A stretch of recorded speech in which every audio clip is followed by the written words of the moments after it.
திருவள்ளுவரின் வழியில் வாழ்ந்து வாழ்வின் உன்னத நிலையினை அடைய திருக்குறளோடு நாம் என்னும் இந்த நிகழ்விலே இணைந்திருக்கின்ற உங்கள் அனைவருக்கும் முதற்கண் வணக்கம்.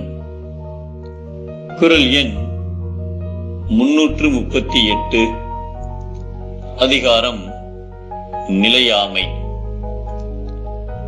இது திருவிளையாடல் புராணத்திலே கூறப்பட்ட ஒரு நிகழ்வு.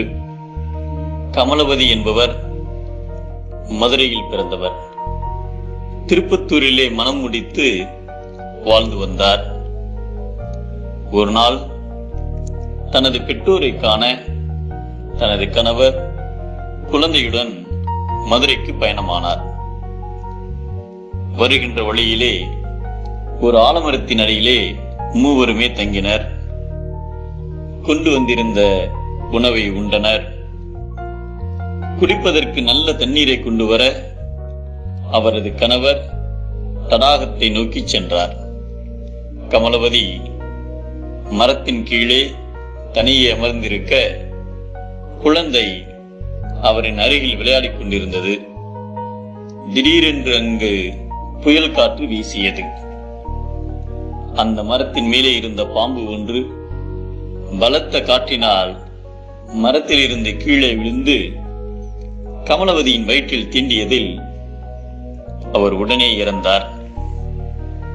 கணவர் நீரோடு வந்தார்.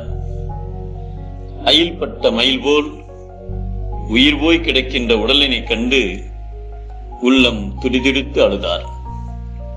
உடம்பை விட்டு உயிர் பிரிந்து போவது கூட்டை விட்டு பறவை பறந்து போவதை போன்றது என்பதை உடம்பை தனித்து ஒழிய புல் பறந்தற்றே உடம்போடு உயிரிடை நட்பு என்கிறார் நம் தெய்வ புலவர் திருவள்ளுவர்.